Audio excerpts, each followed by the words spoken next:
أعوذ بالله السميع العليم من الشيطان الرجيم بسم الله الرحمن الرحيم الحمد لله رب العالمين وبه نستعين وصلى الله على سيدنا محمد وأتقته الطاهرين وعن الله دائهم أجمعين. Une vidéo que j'ai appelée Jalons pour comprendre ce que sont le irfan, donc en français la gnose, et le soufisme, en arabe le tasawwuf. Vous allez voir que contrairement à ce que dit beaucoup de chiites, le irfan et le tasawwuf est la même chose. C'est-à-dire que le soufisme et la gnose est exactement la même chose. Et d'ailleurs, il n'y a pas de séparation. Et je vais vous le prouver à travers un livre de Mortada Motahari, Ayatollah Mortada Motahari, qui s'appelle La pensée islamique, chants et repères. C'est un livre qui n'existe plus, mais il a pris un autre titre aux éditions El Bourakh. Vous le retrouvez. Je pense que ça s'appelle La pensée islamique, quelque chose comme ça, ou bien Introduction aux sciences religieuses. À l'intérieur, vous trouverez une explication de qu'est-ce que la philosophie, bien sûr, selon l'opinion de Mortada Motahari. Ça ne regarde que lui. Même vous allez voir sur le irfan, c'est son interprétation.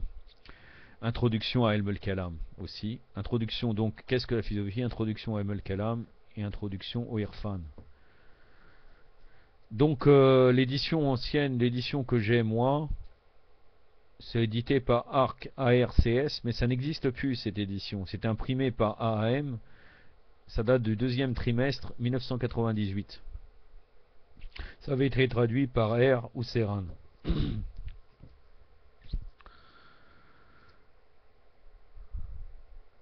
Donc je vais vous parler de l'origine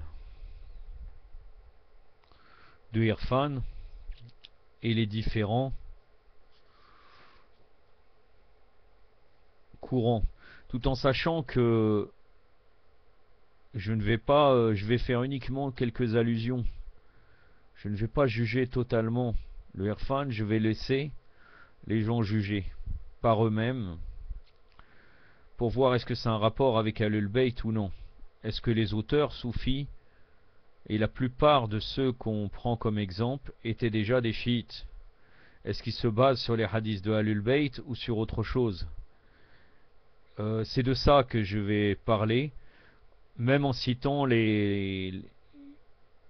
rapidement les principaux auteurs de Irfan ou bien du soufisme, puisque comme je vous dis, même Mortada Motahari et même les Arifs, ceux qui se prétendent ou bien qui seraient des gens de l'Irfan, ne font pas de séparation. Pour eux, le soufisme, après c'est uniquement une histoire de définition, mais c'est exactement la même chose. D'ailleurs, quand ils citent les mystiques, ils citent aussi les soufis. Et vous pourrez vérifier les auteurs que je vous cite dans leurs propres livres.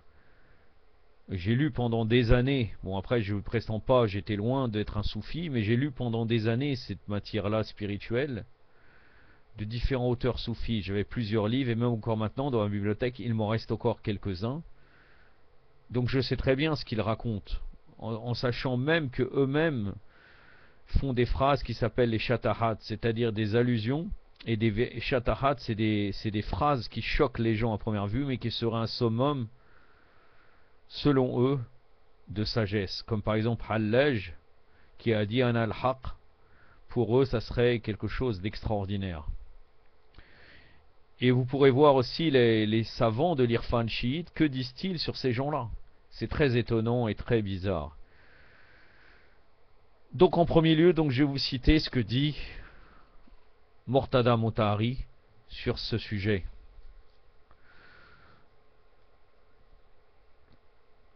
Le terme soufi, déjà le terme soufi, avant même de commencer, peut vouloir dire plusieurs choses. Il diverge les savants sur ce sujet-là, les savants qui ont parlé du soufisme. Quelquefois il dit le souf parce qu'il portait un vêtement de laine, donc rugueux, donc souf ça faisait référence à laine. Ou bien soufi de safa, ça veut dire de de parler de pureté, comme par exemple quand on parle de Ikhwan al-Safa, les frères de la pureté, qui étaient des philosophes et aussi peut-être mystiques. Donc que dit Motahari? Lui, il prend la défense des Horafa et des Soufis, mais la question n'est pas qui prend la défense, est-ce qu'on est à Motahari? On n'est pas dans des idoles, de suivre tel ou tel savant. Ce qui nous compte, c'est se rapprocher de Hujjat ibn al-Hassan al-Askari et de se rapprocher des hadiths de Ahlul Bayt et de Marifat Ahlul Bayt. Vous allez voir que même dans leurs livres, il n'y a aucune connaissance de Marifat Ahlul Bayt, quelquefois même c'est des nasibites déclarés. Et je pourrais l'argumenter dans une autre vidéo sur un certain auteur que je vais citer plus loin, que tout le monde connaît. Mais vérifiez dans les livres ce que je dis, vous allez trouver que c'est exactement les phrases comme j'ai dit, c'est exactement ce qu'ils disent sur leurs livres. Donc pour Motahari, les Horafa et les Soufis ne sont pas perçus comme ayant fondé une secte dans l'islam, tout comme ils ne le prétendent pas. C'est-à-dire qu'ils ne prétendent pas avoir fondé une secte dans l'islam, car ils appartiennent individuellement à chacune des écoles ou sectes et former ensemble un groupe social distinct. Ils ne prétendent pas former un groupe social distinct.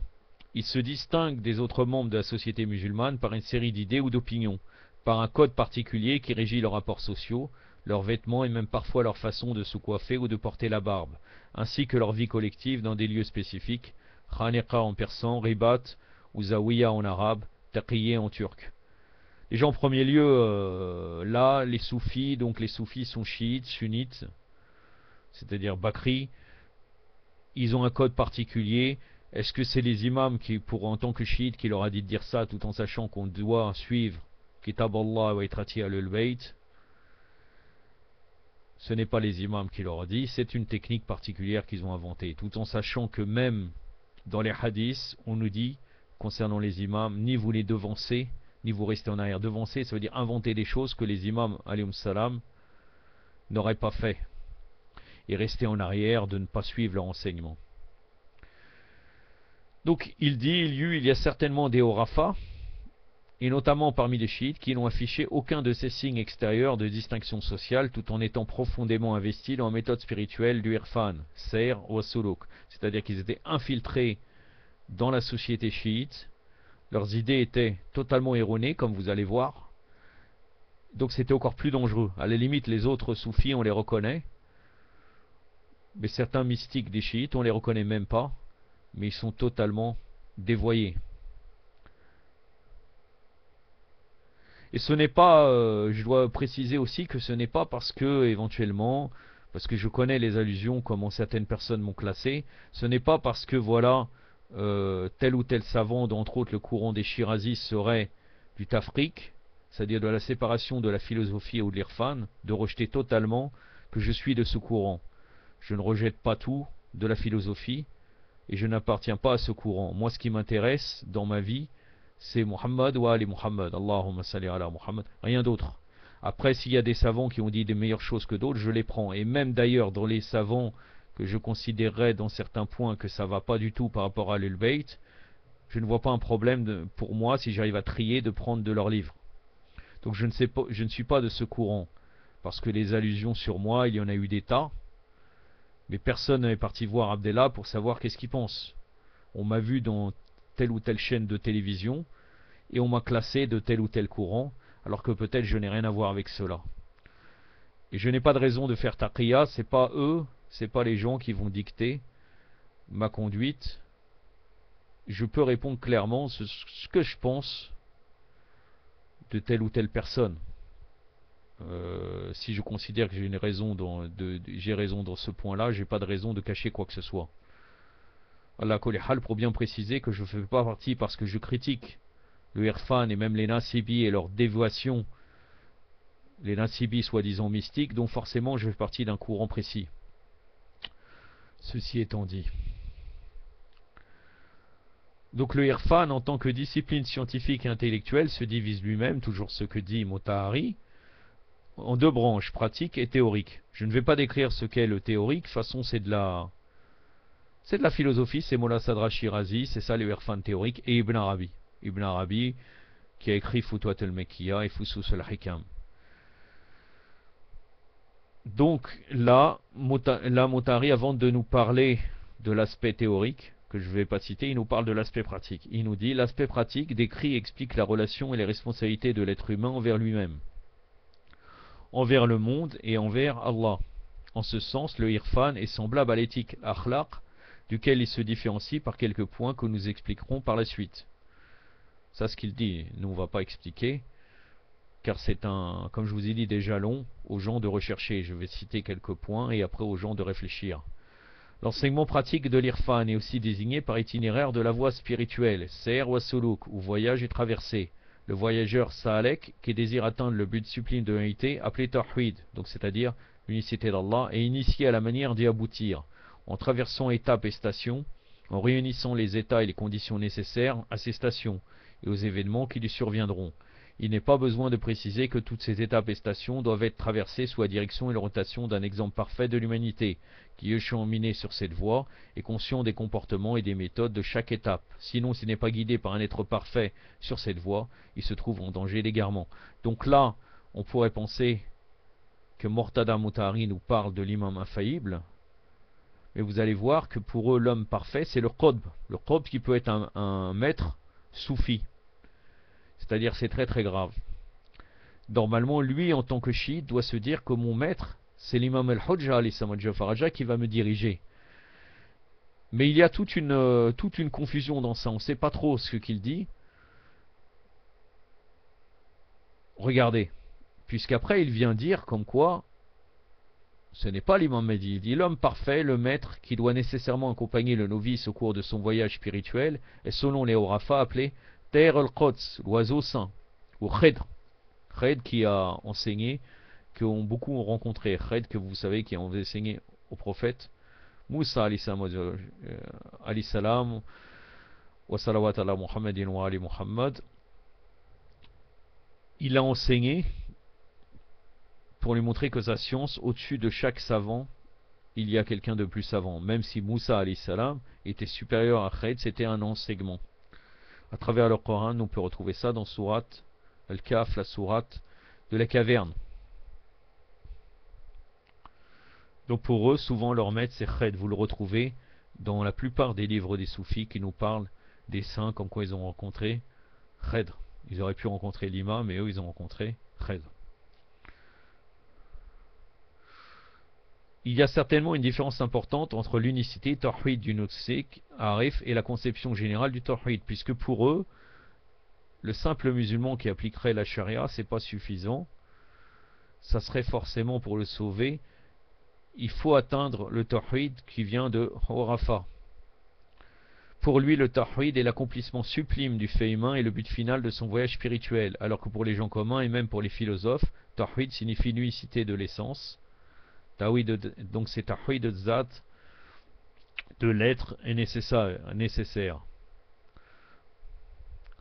Pour le Harif, Tawhid signifie que l'ultime réalité est uniquement Allah, tout autre qu'Allah n'étant qu'apparence. Le Tawhid pour lui implique de suivre un chemin et d'arriver à une étape où il ne voit rien d'autre que Allah. Cependant, cette conception n'est pas admise par leur adversaire, certains d'entre eux ayant même déclaré hérétique. Ça veut dire que certains ulama ont qualifié d'hérétique cette forme d'unicité, comme quoi il y aura une unicité supérieure au fait de dire La ilaha illallah. Cependant, mais les Horafa sont convaincus qu'il s'agit du seul tawhid unique et que les étapes qui y conduisent ne peuvent être dépourvues de polythéisme, shirk. Puisque pour eux, même il y a certains savants qui appliquaient un tawhid de masse, ils disaient c'est un pieux mushrik. Vous retrouvez ça dans le tafsir de Surat al-Fatiha de Sayyid al-Khomeini.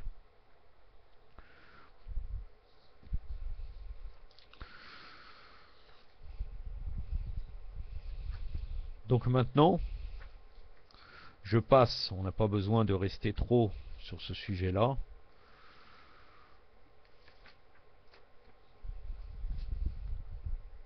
Il y avait quelques points, les origines du irfan islamique, mais bon. Après, bien sûr, il y a des versets coraniques qui parlent de la pureté, qui parle de la piété de certains compagnons, qui soient même des douras qui pourraient indiquer comme quoi il y a une spiritualité, mais ça, une spiritualité, c'est différent de dépasser les limites et de ne pas appliquer, de faire des choses que les imams n'ont pas fait. Donc maintenant, on va parler des premiers mystiques. Donc toujours ce que dit Murtada Mutahhari, il est certain qu'il n'existait pas au cours de la première période de l'islam, du moins au premier siècle, des groupes désignés par Wafa ou Soufis au sein des masses musulmanes. Le terme Soufi fut utilisé pour la première fois au IIe siècle, donc à partir de l'an 100 de l'Hégire. Donc vous voyez, si ça aurait été tout à fait originel, pourquoi ça n'existait pas ce terme?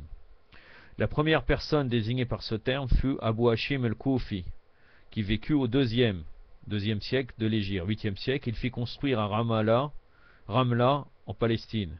Là c'est Ramla qu'il a écrit, est-ce que c'est Ramallah? Je ne sais pas. En tout cas, Ramla en Palestine, un hospice pour servir de lieu de prière et d'adoration à un groupe de musulmans ascètes. On ne connaît pas la date de sa mort, mais il fut le maître de Sofiane al-Sawri, qui décéda en 161. Abu Qasim el-Kosheri, lui-même arif et éminent soufi, note que le terme soufi apparut avant 200. Nicholson, c'est un orientaliste, pense lui-même que le terme apparut vers la fin de ce siècle, à partir d'une tradition rapportée dans Kitab al-Ma'isha, volume 5 d'El-Kafi. Il semble qu'un groupe de ce nom, Sofiane al-Sawri en faisait partie, existait au temps de l'imam Sadiq, première moitié du second siècle, puisqu'Abu Hashim el-Koufi fut le premier à être nommé soufi et qui fut le maître de Sofiane al-Sawri. Le terme a donc été utilisé au cours de la première moitié du second siècle et non comme l'affirme Nicholson à la fin. Quant à la date où ce groupe commença à s'appeler Orafa, nous n'avons pas d'informations précises à ce sujet. Tout ce que nous pouvons être certains, comme le confirme Sari al-Sarqati, mort en 243 de l'Hégire, c'est que le terme était courant au IIIe siècle. El-Louma d'Abu Nasr el-Sarraj el-Toussi, un des textes dignes de confiance du Irfan et du soufisme, rapporte une déclaration de Sofiane al-Sawri précisant que ce terme est apparu au cours du second siècle. Il semble donc que c'est au cours de ce siècle que le soufisme a émergé en tant que groupe distinct et non au IIIe comme le pensent certains. Je vais faire une parenthèse pour vous dire qui est Sofiane al-Sawri, qui était un soufi. Bon, vous le connaissez à travers, d'ailleurs dans le Mémorial des Justes de Mutahhari, il me semble le tome 1, normalement c'est le tome 1, il y a la discussion entre Sofiane al-Sawri et l'imam Sadiq alayhi salam, où Sofiane al-Sawri a voulu sermonner l'imam Sadiq alayhi salam. Et il lui a dit, tu ne portes pas un vêtement digne d'un fils du messager d'Allah, c'est-à-dire il voulait le sermonner parce que l'imam Sadiq avait des beaux vêtements. Et là, l'imam Sadiq alayhi salam a fait un long développement qui critiquait les soufis. Vous pouvez revenir à ce texte. C'est un texte très connu. Mais moi, je vais vous rapporter autre chose qui ne vient pas du livre de Murtada Mutahhari, puisque là, vous voyez très bien que Murtada Mutahhari ne critique pas Sofiane al-Sawri. Il est rapporté dans Majma al-Bahrain, page 259, volume 1, à propos de Sofiane al-Sawri, qu'il avait assisté au martyre de Zaïd ibn Ali ibn al-Hussein, alors qu'il était dans la police du calife Omeyyade Hisham, fils d'Abdel Malik. L'imam Sadiq alayhi salam, il dit, la takoun shurti, ne sois pas de la police, car tu es qu'un agent qui sert les pouvoirs injustes. Après, ça peut exister avec l'accord des imams infaillibles, certaines personnes qui étaient dans les gouvernements injustes pour faire certaines missions, comme par exemple Ali ibn Yaqtin. Par exemple aussi l'imam Sadiq, en parlant d'Abu Hanifa, un disciple qui s'appelle Sa'der, il a parlé d'Abu Hanifa et de Sofiane al-Sawri, il lui dit, ô Sa'der, je te montre des personnes qui obstruent la voie vers la religion d'Allah. Ils obstruent la voie vers la religion d'Allah. Ils sont soi-disant des mystiques, soufis, irfani, mais ils obstruent la religion d'Allah. Il regarda alors Abu Hanifa et Sofiane al-Sawri, qui étaient des gens des mosquées à cette époque. Ceux-là obstruent la voie vers la religion d'Allah, sans guidance de Allah, ni livre évident. Ces hommes vils, s'ils s'asseyaient dans leur maison et que les gens passaient, ils ne trouvaient personne pour les informer d'Allah et du messager de Dieu jusqu'à ce qu'ils viennent chez nous, pour que nous informions d'Allah, subhanahu wa ta'ala, et du messager d'Allah. El-Kafi, volume 1, page 393. Voilà qui est Sufyan al-Thawri d'après nos imams, l'imam Sadiq alayhi salam. Après, donc, les Orafa, puisqu'ils ont commencé, là je vais vous citer quelques Orafa principaux en faisant des fois quelques remarques. Donc le premier Orafa qu'ils disent au 8e siècle, c'était Hassan al-Basri. Ils disent que l'histoire de ce qu'on désigne par Irfan, comme le Kalam, commence avec Hassan al-Basri, né en 22 de l'Hégire, il vécut environ 88 ans. Donc qui est Hassan al-Basri sans rentrer dans des détails?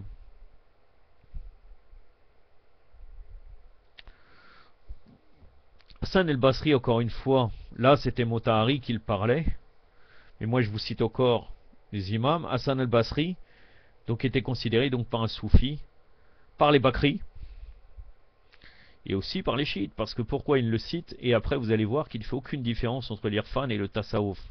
Et vous pouvez revenir dans un auteur chiite qui s'appelle Haïdar Amoli, vous allez voir qu'il a voulu prouver qu'un véritable soufi est un chiite, et un véritable chiite est un soufi, et que tous les maîtres soufis étaient liés au Ahlul Bayt. D'après lui-même, mais si on voit dans leurs écrits, il n'y a même pas de trace de Ahlul Bayt la plupart du temps. C'est très peu. Hassan al-Basri donc est considéré comme un soufi par les Bakri.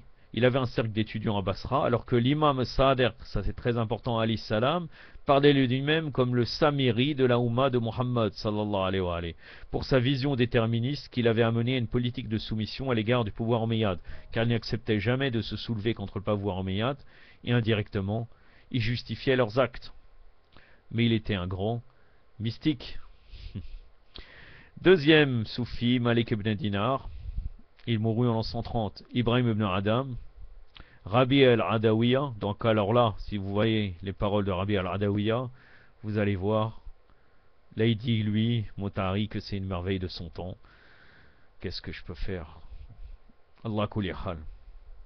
Si vous voyez ces paroles qu'elle a écrites, après on va dire non, on ne comprend pas les symboles, vous allez voir que c'est du coffre total.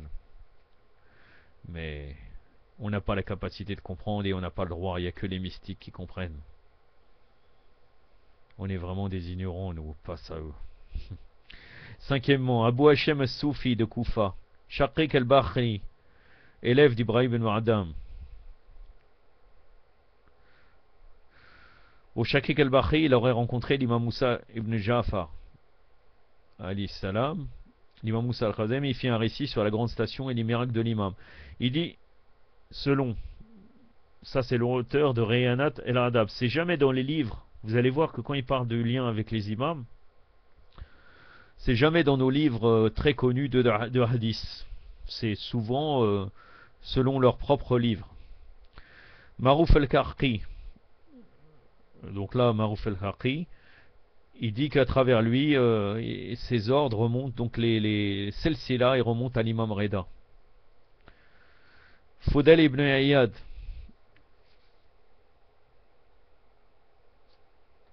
Fudayl ibn Iyad, peut-être qu'il était quelqu'un de bien, bon après il faudrait lire ce qu'il a fait. On lui attribue l'ouvrage Misbah al-Sharia qui regroupe des leçons que lui enseigna l'imam Jafar Sadiq alayhi salam. On lui attribue, donc ce n'est pas sûr. Les Orafa du 3e siècle. Là, vous voyez, il parle de Orafa, il ne dit pas soufis. Et dedans, vous trouvez des gens qui sont vraiment des soufis bakristes. Si vous regardez dans leurs livres, vous allez trouver vraiment que c'est que du bakrisme, même des fois des choses sur Abu Bakr, Omar, comme quoi c'était des mystiques et je sais pas quoi. Allahu Akbar. Abu Yazid al-Bastami. Bon, Abu Yazid al-Bastami, ils ont dit qu'il fut aussi un porteur d'or à la maison de l'imam Sadiq. Mais apparemment, il n'était pas de son époque. Abu Yazid al-Bastami, il est connu pour faire certaines phrases qui font partie des shatahat, des phrases très choquantes. Je vais vous citer une de ces phrases. Il dit, nous avons traversé une mer au rivage desquelles les prophètes se sont arrêtés. Voilà. Lui, il a traversé une mer que les prophètes n'ont pas traversée. Après, non, on n'a pas compris cette phrase, bien sûr. Je peux vous citer un autre shatahat d'un autre auteur qui s'appelle Ibn Sabin. Donc une auteure, une phrase très choquante. Le fils d'Amina, c'est-à-dire le prophète sallallahu alayhi wa sallam, il a dit le fils d'Amina, il aurait pu dire le prophète, Rasulallah, non, le fils d'Amina a fait preuve d'étroitesse d'esprit lorsqu'il dit aucun prophète ne viendra après moi, puisque une des conceptions d'Ibn Arabi, c'est de dire qu'il y a la prophétie législatrice qui est terminée, mais le statut de Nabi, uniquement avec un contact avec l'ange, ou quelque chose comme ça, comme les imams, alayhim salam, il existe encore. Et si vous ne croyez pas, vous pouvez revenir à ces livres, vous le trouverez. Normalement, il me semble que c'est dans Fusus al-Hikam ou sinon dans Futuhat al-Mekkiya. Et si vous recherchez les références en français, vous revenez au livre de Michel Shoshkevich qui parle de ça dans son livre Le Sceau des Saints selon Ibn Arabi, quelque chose comme ça. Il a un livre de ça, Michel Shoshkevich. Si vous ne croyez pas, vous pouvez le retrouver et vous verrez ce que j'ai dit, c'est vrai. C'est pas moi qui l'ai inventé.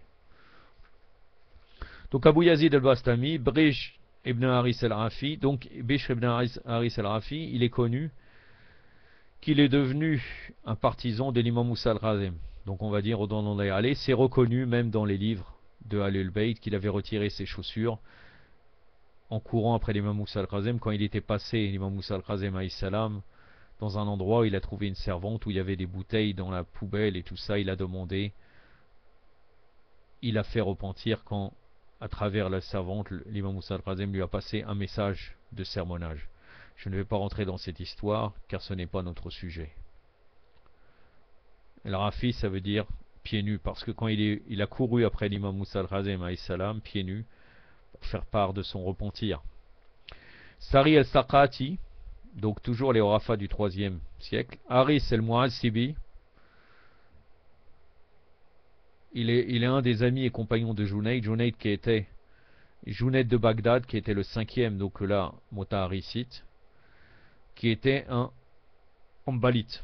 Encore une fois, ce n'était pas un chiite. Et il ne parle pas du tout. J'ai ces livres, vous pouvez chercher, vous procurer, peut-être qu'il a été réédité, ou à l'époque c'était aux éditions 5 Bad, les enseignements spirituels. Il me semble que j'avais laissé un exemplaire de ce livre pour ceux qui sont à Paris, à mes fils Zainab. Ils peuvent le demander aux frères qui vendent les livres là-bas, Zaker, et il leur donnera. C'était juste pour donner aux frères, je l'ai déposé dans sa bibliothèque, dans le bas de la bibliothèque. Pour ceux qui cherchent, ils verront que son livre n'a aucun rapport avec Ahlul Bayt. Mais certains auteurs chiites, comme Murtada Motari, le citent comme un mystique. Dunud al-Misri, que Ibn Arabi a cité, Ibn Arabi le Nasibi notoire, a cité, en ayant écrit un livre de lui, La vie merveilleuse de Dunud al-Misri, qui parle de ses miracles et de ses phrases. Vous allez voir que vous n'allez rien comprendre du tout à ce qu'il raconte, avec des paroles tout à fait floues. Ce qui est étonnant que les Shatarat, maintenant à notre époque, vous voyez quelles sont les phrases choquantes, qu'on ne comprend rien du tout. Elles sont attribuées même par certains qui se prétendent faqih. Quelqu'un par exemple comme Sayyid Kamal al-Haydari actuellement, il dit certaines phrases que personne ne comprend. Ça veut dire que, pourquoi on ne comprend pas? Parce que la phrase il a dit, il la passe, il rentre tout de suite dans une autre idée. Donc c'est choquant, mais on n'a pas compris où il veut en venir. Donc c'est une forme finalement la même chose que les soufis. D'ailleurs souvent, Kamal al-Haydari, moi je l'ai vu qui parle du prophète, ici des passages entiers de Futuhat al-Mekkiya, de Ibn Arabi, le Nasibi, l'arnatullah alayh. Sad ibn Abdullah Istustari. Je dis l'arnatullah alayh, vous allez voir, si je veux, je fais, peut-être que je ferai, peut-être ça dépendra si c'est important ou pas, je ferai peut-être un exposé sur Ibn Arabi, vous démontrant à travers ces livres que ça correspond à Ibn Taymiyyah. J'ai jamais lu un livre pire que Ibn Arabi, mais bien sûr, on est des égarés. On est contre le Irfan, donc le Irfan d'Ibn Arabi, donc forcément nous sommes égarés, je suis le premier égaré. Parce qu'on essaie de privilégier Muhammad wa Ali Muhammad. Sal ibn Abdullah al-Tustari, donc Hossein ibn Mansour al-Hallaj. Alors là, c'est le summum de Zindiqa, Hossein ibn Mansour al-Hallaj, qui a dit un al-Haq, je suis la vérité, que lui-même a dit, si on veut l'expliquer d'une terme soufi, il était quelqu'un de tombé en extase, il avait un hal, puisque dans le soufisme il y a des hal et des malakat. Le malakat c'est un état qui est constant, donc c'est une qualité.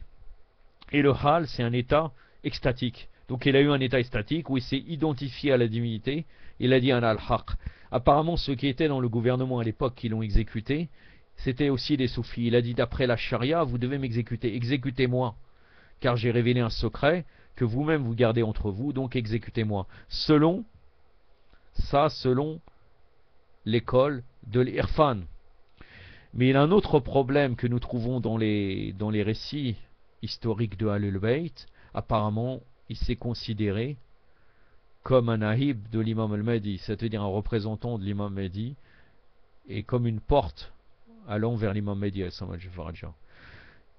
La référence de cela, c'est dans les livres très connus qui parlent de l'imam Mahdi. Mais en français, nous avons un livre qui s'appelle Reiba al-Sogra, Reiba al-Kobra, la petite occultation et la grande occultation. Dans ce livre, vous trouverez qu'a dit Hallaj et qu'il s'est bien prétendu Naïb al-Imam de l'imam al-Mahdi. Les Orafa du 4e siècle, Abu Bakr al-Shibli. Donc c'est un élève de Junayd, le Hanbalite, et il rentra al-Hallaj. Donc imaginez-vous Hallaj, comment il a dû égarer cette personne. Abu Ali al-Rudbari, Abu Nasr al-Saraj al-Tousi, Abu Fadl ibn Hassan al-Sakhashi, Abu Abdullah al-Rudbari, Abu Talib al-Mekki. Il a écrit un livre très connu qui s'appelle Qod al-Qulub.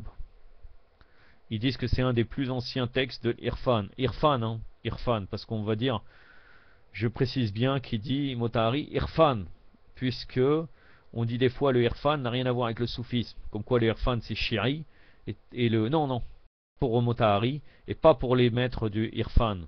C'est tout un mélange. C'est pour ça qu'ils prennent Ibn Arabi, bon, en le défendant, en disant qu'il était chiite, mais bon, ça c'est leur problème à eux.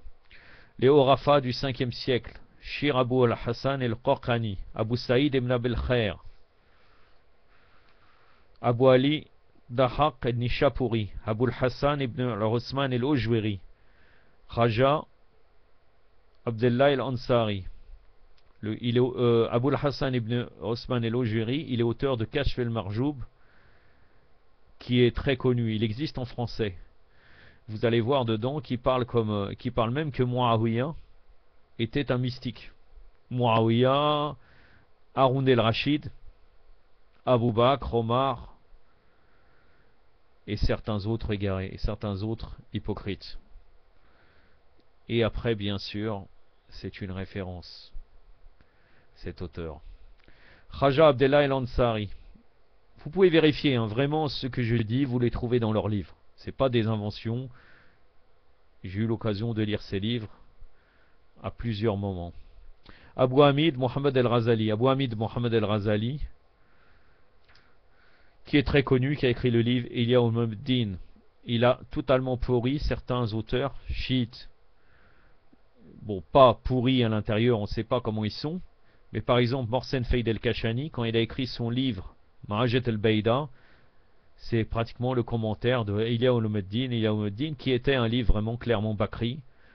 Même si on dit qu'Abu Hamid al-Razali serait devenu Shia, c'est pour lui-même, parce que toute sa vie a été consacrée à parler du soufisme et à défendre le bakrisme.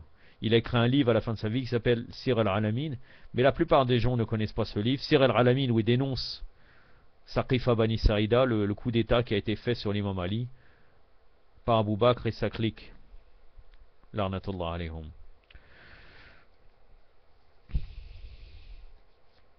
Les Orafa du 6e siècle, Ayn al-Qudat el-Ramadani, Sanaï el-Khazwani, Ahmed el-Jami, Abdelkader el-Jilani. Abdelkader el-Jilani, que vous allez trouver qu'il dit encore des choses sur la prophétie, comme quoi il est supérieur à la prophétie. Shir Osbehan Barclay al-Shirazi. Les Orafa du 7e siècle, Shir Najmuddin al-Qobra, Shir Fariduddin Attar. Fariduddin Attar qui a écrit un livre qui s'appelle aussi Le Mémorial des Saints. Bon, il est possible qu'il était chiite car dedans il fait l'éloge d'Abou Bakr, Omar et Osman en disant que c'était des grands mystiques, mais quand il parle de l'imam Ali, il dépasse toutes les... Vraiment, il va très très loin dans l'éloge. C'est comme si Abou Bakr et Omar et Osman n'étaient rien du tout. Mais réellement, dans tout son livre, vous ne trouvez pratiquement pas de traces de Ahlul Bayt. C'est-à-dire, c'est très étonnant. C'est la biographie des soufis et des mystiques. Mais hadith de Ahlul Bayt, vous trouvez pas.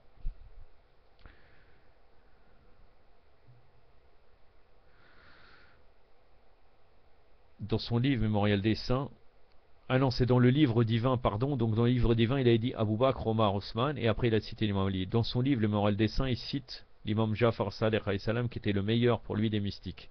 Mais après, il cite plein d'autres maîtres, dont Hallaj. À la fin, il termine avec le martyr de Hallaj, comme quoi c'est une grande personnalité. Mais tout le long, il n'y a pas de trace pratiquement de Ahlul Bayt. Shir Shihabuddin as-Suhawardi, qui a voulu ressusciter la religion des anciennes Perses. Après, ils l'ont appelé Shir al-Maktoul. Il a été tué par, il me semble, Salah-el-Din Ayyubi, si je ne me trompe pas. Il a été exécuté en Syrie. Ibn al-Farid el-Misri, qui est connu pour sa poésie, qui dit lui-même, Ibn Farid el-Misri, qu'à un moment donné, Ibn Arabi lui a suggéré d'écrire un commentaire de ses poèmes. Il lui répondit que l'ouvrage d'Ibn Arabi, Futuhat al-Mekkiyya, était lui-même ce commentaire. Donc, si vous voyez ce qu'il y a dans Futuhat al-Mekkiyya, vous comprenez qu'Ibn Farid el-Misri est totalement dévoyé. Muhyiddin ibn Arabi, alors là, on va très loin. Je vous citerai quelque chose de Ibn Arabi tout à l'heure. C'est très connu de toute façon tout ce qu'il a pu dire.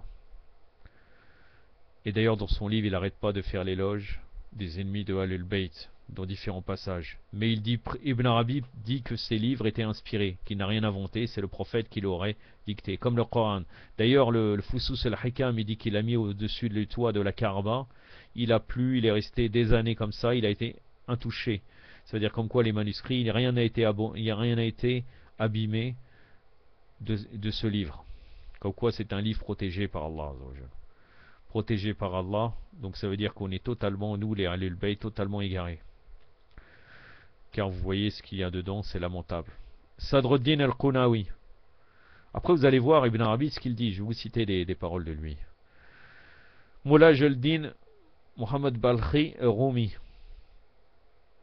Moula Jaldin Muhammad Balkhi al-Rumi qui a écrit le Matnawi, qu'ils ont appelé ça le Coran persan. Ils ont même dit qu'on peut faire istikhala avec. Subhanallah, Allahu Akbar. Et c'est comme le Coran, en ouvrant le Matnawi. Il est un descendant d'Abu Bakr Zindiq, la'natullah alayh. Et réellement, dedans, vous pouvez trouver beaucoup de choses qui montrent qu'il était un Bakri, contrairement à ce qu'ils veulent nous faire croire, comme quoi c'était un chiite. Il a inventé le fait de tourner, comme quoi le fait de faire derviche tourneur, ça symbolise la rotation des astres. Fakhruddin el-Iraqi al-Ramadani. Ils nous ont jamais dit, est-ce que les imams nous ont dit de tourner, non? Mais il doit dépasser les imams de Ahlul Bayt, et c'est lui un très grand mystique selon certains chiites, ou même savants chiites. Les Orafa du 8e siècle, Ala-ad-Din al-Simnani, Abdel Razak al-Kashani, qui a commenté Fusus d'Ibn Arabi. Raja Hafid al-Shirazi. Donc Hafez, ils nous disent aussi que c'est un chiite. Alors que pourtant, un de ces vers, le premier vers, Yahu el-Saqi, c'est-à-dire oh, celui qui sert les chansons, sers-moi du vin, c'était une des poésies qu'a fait Yazid ibn Muawiyah, l'arnatullah alayh. Mais Motari nous dit, pardon, Allahumma salli ala Muhammad wa Motari nous dit que sa poésie a atteint des envolées mystiques que très peu de gens peuvent déceler. Il avait atteint les étapes les plus élevées du Irfan, selon Motari, Shir Mahmoud Shabestari, Sayyid Haïdar et Ramouli. Alors lui, il a voulu dire que le chiisme, c'est du soufisme. Abdelkarim al-Jilani, les Orafa du 9e siècle, Shir Ni'matullah el-Wali, Saynuddin Tarake Isfahani, Mohamed ibn Azza al-Fanari el-Rummi, Shamsuddin Mohamed Lahiji Norbakshi, Nourdin Abdelrahman et Jami. On peut s'arrêter là. Et après, dans l'Irfan théorique, ils disent que c'est un des grands maîtres de Irfan théorique, c'est aussi Mola Sadra Ibn Arabi et aussi Mola Sadra Shirazi. Mola Sadra Shirazi qui a écrit le Asfar al-Arba. Si vous voyez d'où il prend sa source des philosophes grecs. du kashf, de dévoilement, de son propre dévoilement mystique, des philosophes, des versets coraniques, de la parole des mystiques, des ilham, de l'inspiration, et des hadiths, quelques hadiths de Ahlul Bayt. Et avec ça, il a fait tout un mélange. Mais son livre, c'est magnifique pour eux. Une des paroles que, d'ailleurs, quelqu'un qui est proche du courant mystique, qui s'appelait Mustafa Mahmoud, l'Égyptien, il avait écrit un livre qui s'appelle Asma Allah. Ils nous disent que les soufis disent qu'Allah est loin de notre perception du fait qu'il est tellement proche de nous et qu'il nous est caché tellement qu'il est apparent. Les soufis nous disent aussi qu'ils ont plusieurs stades et états et ils ont des concepts originaux qui ont leur profondeur et leur signification. À titre d'exemple, ils disent qu'un péché, regardez, écoutez bien, qu'un péché vaut parfois mieux qu'une bonne œuvre, car le péché peut conduire à la crainte d'Allah et à l'humilité envers lui, tandis qu'une bonne action pourrait être une source de fierté et d'arrogance. Ainsi, le pécheur pourrait devenir plus proche et plus humble envers Allah qu'un serviteur obéissant. C'est magnifique. Bravo. Bravo, vous les mystiques. C'est à la page 101 de Asma Allah, le livre de Mustafa Mahmoud. Il nous dit aussi, et ça d'ailleurs vous le retrouvez chez Ibn Arabi, qui nous dit « Ma religion est la religion d'amour, là où les sièges les caravanes », dans un vers qui est très connu. Il me semble que c'est dans le livre L'interprète des désirs, c'est Tarjumat el-Ashwaq, c'est un livre qu'il a écrit de poésie, qu'il avait adressé à son maître Shir Shamsuddin el-Ariji, il me semble, ça s'appelle Shamsuddin el-Ariji, que vous allez voir pratiquement qu'on pourrait comprendre à travers ça pratiquement qu'il aurait une relation charnelle. Je ne suis pas en train de dire ça, mais vraiment quand on lit ça, on peut comprendre ça. Et dedans, il dit ça, ma religion est la religion d'amour, là où siègent les caravanes, je suis le moine dans le monastère, je peux être hindou, tout ça. Et là donc, il nous confirme ça, Mustafa Mahmoud, il nous dit, Mustafa Mahmoud, il nous dit le yogi, le moine et le soufi sont tous sur le même chemin et partagent la même logique et le même style qui est l'ascétisme. Il poursuit en disant le yogi, le moine et le soufi musulman cherchent à être proches d'Allah et aboutir à lui. De la même manière avec les louanges, alors ils invoquent Allah par ses noms.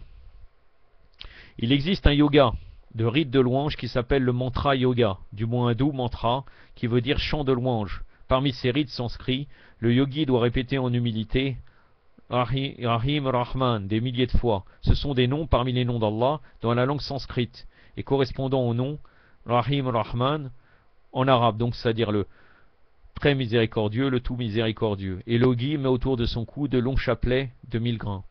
D'ailleurs, certains mystiques nous disent que le Wahdatul Wujud, l'unicité de l'existence, nous le retrouvons dans les livres sacrés des hindous. Il n'y a que les hindous élevés, les prêtres hindous qui comprennent cela. Mais sinon la masse serait mouchrikin, mais eux seraient véritablement dans le vrai Tawhid, les grands maîtres hindous. Bravo.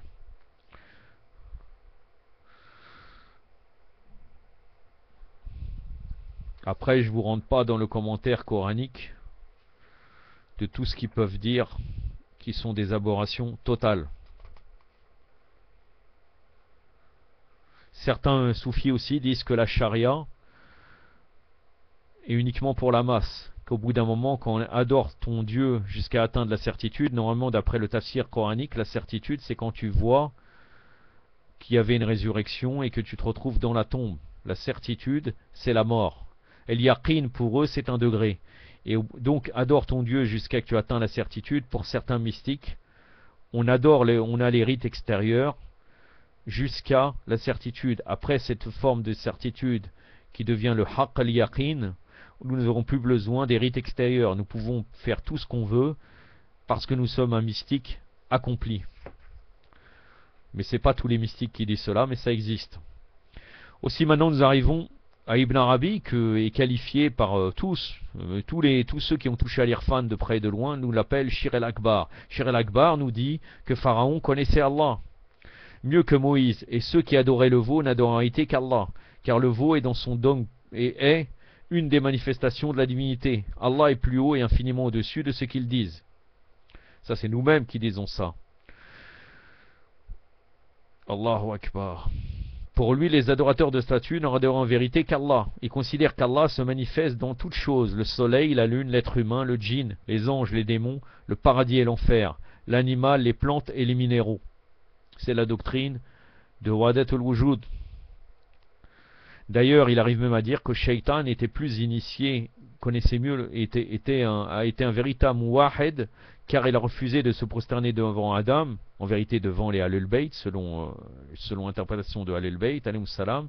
Il a refusé de se prosterner devant Adam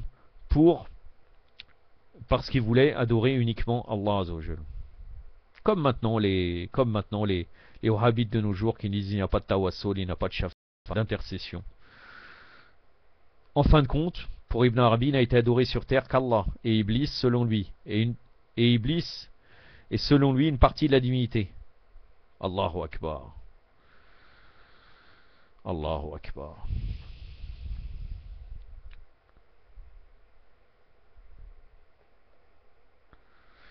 Aussi, ils ont une parole, certains soufis, qui nous disent, quand ils entendent quelqu'un rapporter un hadith du prophète, sallallahu alayhi wa alayhi, ils disent, les pauvres, ils prennent leur hadith d'un mort et vers un mort, tandis que nous prenons le nôtre du tout vivant, l'immortel. Elle l'a dit, la yamout. Ça, vous allez me dire, peut-être c'est faux. Vous recherchez bien dans les livres des mystiques, vous allez retrouver cela. Je l'ai déjà lu, moi, personnellement. Si quelqu'un dit, mon père m'a dit d'après mon grand-père, on lui dira, mon cœur m'a dit d'après mon Seigneur. Maintenant, nous arrivons à la fin, la différence fondamentale entre l'islam et le soufisme, ou bien l'irfan. Pour nous, les dogmes de l'islam se limitent à deux choses. Coran wa itrati alul bayt. Concernant le fiqh,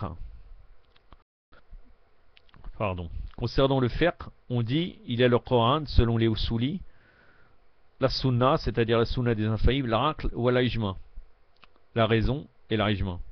Pour eux, non. Elle adopte comme source, pour eux, de ilham, de kashf, les dévoilements, l'inspiration, les songes, les rencontres avec les défunts, khedr, où ils disent également recevoir des fois directement leur dogme de la tablette gardée, comme par exemple Ibn Arabi qui nous dit que ces livres sont des livres révélés, parce que c'est le prophète sallallahu alayhi wa sallam qui l'aurait dicté, ou bien des djinns qu'ils appellent les spirituels et le roi Haïniyun.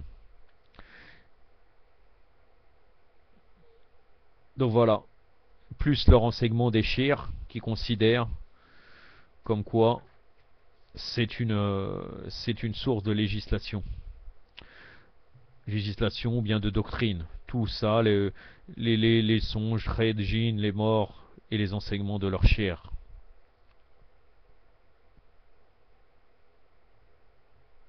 Ils disent aussi que les chemins menant vers Allah sont aussi nombreux que les respirations des créatures. C'est pour ça que chaque shir se trouve à la tête d'une confrérie qui a ses propres moyens d'éducation et ses propres invocations, signes et codes. Donc il y a des milliers dans le soufisme, des milliers de tariqas, de doctrines et de législations, voire des centaines de milliers. Donc aussi, ils adoptent aussi différents dogmes à propos d'Allah, dont l'incarnation, comme on pourrait comprendre à travers les propos d'El-Hallaj, même si peut-être qu'on n'aurait pas compris, l'unicité de l'existence, Wahdatul Wujud, et pour lui, il n'y a aucune dissociation, séparation entre un créateur et la créature. Par contre, ça s'est propagé ça depuis le 3e siècle de l'Hégire jusqu'à nos jours. Parmi ceux qui adhèrent à ce dogme, nous trouvons Ibn Arabi, Ibn Sabin, Etilim Sani, Abdelkarim el-Jilli, Abdelrani el-Nabolsi et la plupart des soufis actuels ou des mystiques. Au sujet du prophète, ils arrivent à dire, par exemple Bistami, il arrive à dire comme quoi ils sont au-dessus, ils ne sont pas arrivés à leur hauteur, les prophètes, ou bien le prophète. Il dit, nous avons traversé une mer aux côtés de laquelle les prophètes se sont arrêtés. Bistami, comme je vous avais cité précédemment. Et au sein, ils ont différentes croyances sur eux. Eux, ils mettent des fois le saint au-dessus des prophètes. Nous, on considère que c'est les imams au-dessus des prophètes, sauf le prophète Mohammed. Certains disent même qu'ils sont égaux à Allah, dans tous ses attributs. Pour eux, le saint a le pouvoir de créer, de nourrir, de donner la vie ou la mort et de gérer l'univers. Entre autres, on dit que Abu Yazid al-Bastami, vous pouvez vérifier, il aurait ressuscité une fourmi. Et qu'il était donc de Tariqa Isawiya, de la Tariqa de Isa ibn Maryam, alayhi salam, Ajib. Après, il y a il y a la hiérarchie des différents soufis. Donc il y a le Ros, aussi le Qutb, qu'on appelle aussi Qutb. Après les 4 pôles, Aqtab, les 7 remplaçants Abdal et les Nojaba. D'ailleurs, chez nous, même par rapport à certaines hiérarchies qui seraient proches de l'imam al-Mahdi, on arrive à trouver dans certains livres cette hiérarchie. Peut-être qu'elle a été influencée par l'Irfan et le Tasawuf. Sauf peut-être qu'il y a des hadiths. Mais personnellement, j'ai jamais vu de hadith. J'ai vu des ulama qui citent ça en parlant des gens proches de l'imam Mahdi. Mais peut-être qu'ils sont influencés par par le Irfan et le mysticisme. Après, ils disent que les saints se réunissent dans un lieu qui s'appelle Diwan. Et ils se disent qu'ils se réuniraient à la grotte de Héra. Chaque nuit, ils se réuniraient afin de définir le destin des créatures. Concernant le paradis et l'enfer, ils arrivent à dire comme quoi ils pourraient éteindre le feu de l'enfer en crachant dessus, comme Abu Yazid al-Bastami. Vous trouvez aussi des phrases à peu près similaires dans ce qu'a dit Rabi al-Adawiya, comme quoi c'était une grande mystique d'après les paroles de Motahari. Et ceux qui croient à une cité de l'existence, ils pensent que l'enfer sera délice et jouissance pour celui qui y entre. Délice non moindre que le paradis, si ce n'est pas plus. Vous le trouvez dans la doctrine d'Ibn Arabi. Il me semble, si je ne me trompe pas, c'est dans les Futuhat al-Mekkiyah. J'ai terminé là. Après, chacun à nous de juger. Bon, ça a été assez long, mais je pense que c'est assez fructif. Inch'Allah, et ça n'a pas été très lourd. Si vous avez trouvé trop lourd, je vous demande de m'excuser, mais j'ai essayé de faire rapidement. وصلى الله على سيدنا محمد وأترته الطاهرين والسلام عليكم ورحمة الله